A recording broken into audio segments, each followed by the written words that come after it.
Bismillahirrahmanirrahim. Alhamdulillah, puji syukur pada Allah Subhanahu wa taala karena karunia-Nya, maka pada pagi hari ini kita akan belajar lewat audio, yaitu rekaman materi mata kuliah yang kita pelajari, yaitu hukum pidana.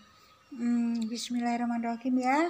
Pada pertemuan kelima ini kita akan bahas materi tentang delik. Delik itu kata lainnya adalah perbuatan pidana, atau yang menyebutnya tindak pidana. Ada yang menyebutnya peristiwa pidana. Juga ada yang menyebutnya strafbaarheid, yaitu dari bahasa Belanda. Ya, tapi yang sering digunakan adalah tindak pidana atau perbuatan pidana. Ya, setelah kita ketahui apa sih hukum pidana itu, kemudian asas-asas ya hukum pidana, ya nilai-nilai positif yang mendasari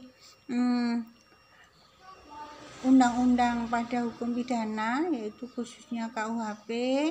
Kemudian pembagian hukum pidana, subjek hukum pidana ya sudah kita pelajari. Masih ingat siapa subjek hukum pidana? Ya, jadi kalau kita ngomong subjek hukum pidana zaman dulu sama zaman sekarang itu sudah beda. Jadi subjek hukum pidana itu orang yang melakukan perbuatan yang ada kaitannya dengan hukum pidana. Mungkin nanti ada pada pertemuan berikutnya atau slide berikutnya akan ketemu subjek hukum pidana ya. Tapi kalau belum, nanti akan Ibu berikan keterangannya. Ya, jadi pada pertemuan 5, istilah delik itu dari kata delictum. Ya, bahasa Latin.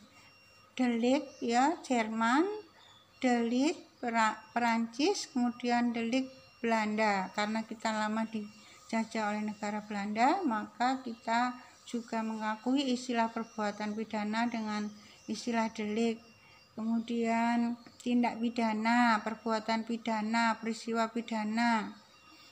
Ya. Kemudian apa sih perbuatan pidana itu? Adalah perbuatan yang dapat dikenakan hukuman karena merupakan pelanggaran terhadap undang-undang. Jadi perbuatan pidana itu adalah perbuatan yang melawan hukum, baik formil maupun material. Kalau formil itu undang-undang, contohnya KUHP, undang-undang di luar KUHP, misalnya undang-undang korupsi misalnya, atau melanggar nilai-nilai yang hidup di dalam masyarakat yang terangkum dalam hukum adat. Ya, itu ada istilah hukum pidana adat. Itu tadi pengertian hukum pengertian tindak pidana menurut Kamus Besar Bahasa Indonesia ya. Jadi secara umum. Bagaimana kalau menurut pakar hukum pidana Indonesia, yaitu Profesor Mulyatno? Delik atau perbuatan pidana adalah perbuatan yang dilarang oleh suatu aturan hukum, larangan mana disertai ancaman atau sanksi. Jadi perbuatan pidana itu perbuatan yang dilarang. Karena apa? Merugikan masyarakat, membuat masyarakat takut, cemas, tidak nyaman ya. Contohnya apa? Perampokan, pengeboman, pencurian, pemerkosaan, pembunuhan ya. Jadi perbuatan itu dilarang karena merusak, merugikan orang lain dan akibatnya buruk ya, sehingga bagi pelakunya itu diberi sanksi atau hukuman.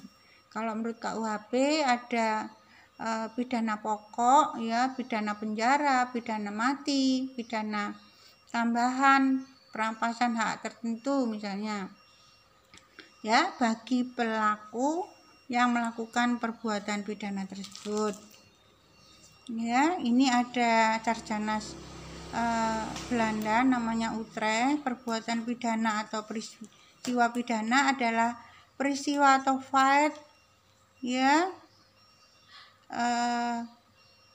peristiwa itu biasanya menunjuk pada istilah kejadian ya, maka di sini cenderung menggunakan istilah perbuatan dan tindak pidana. Kemudian kalau kita ngomong unsur-unsur perbuatan pidana atau delik, itu ada unsur subjektif dan unsur objektif. Unsur subjektifnya itu dilihat dari batin ya, dari niat si pelaku. Ada kesengajaan, ada kealpaan atau lalai.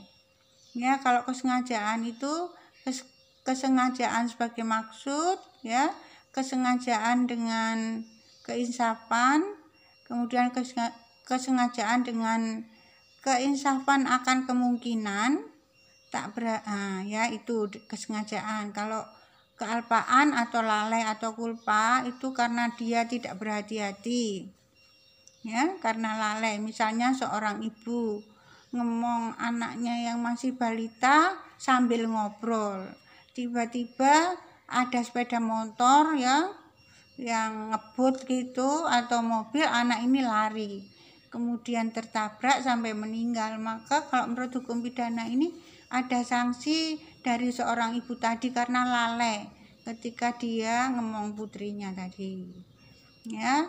Kemudian unsur perbuatan pidana juga ada unsur objektif, yaitu harus merupakan perbuatan manusia, ya, yang bisa mendapat sanksi atau hukuman itu hanya manusia. Kemudian ada akibat perbuatan yang merugikan orang lain, masyarakat, ya.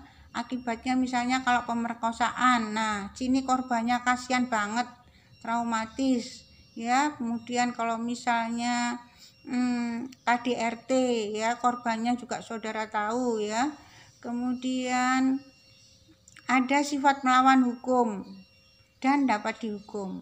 Kalau asas legalitas bahwa di sebuah tindak pidana sebut jika ada aturan yang mengaturnya, misalnya tentang pencurian dan sebagainya, ya. Kemudian ada keadaan-keadaan yang membuat hal itu terjadi.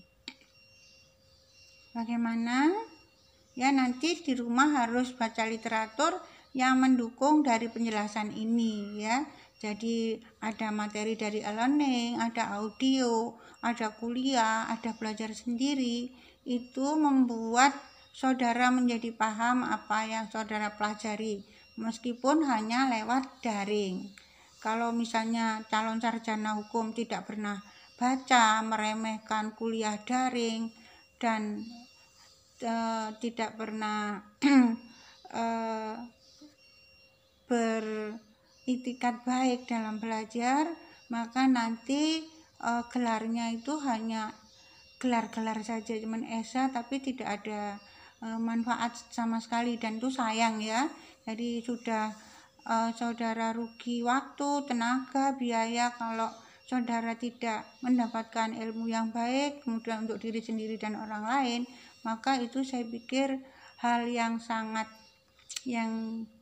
tidak diharapkan. Jadi kalau saudara sudah niat kuliah, apapun kondisinya, tetap bersungguh-sungguh belajar dan menerima apa yang diberikan oleh dosennya, plus dikembangkan sendiri dengan belajar. Ya, saya pikir untuk pengertian delik itu dulu supaya saudara mengerti. Nanti dilanjutkan dengan materi-materi berikutnya, baik lewat Google Meet, WA Group ataupun audio seperti sekarang. Kurang lebihnya Ibu mohon maaf, ya. Assalamualaikum warahmatullahi wabarakatuh. Terima kasih.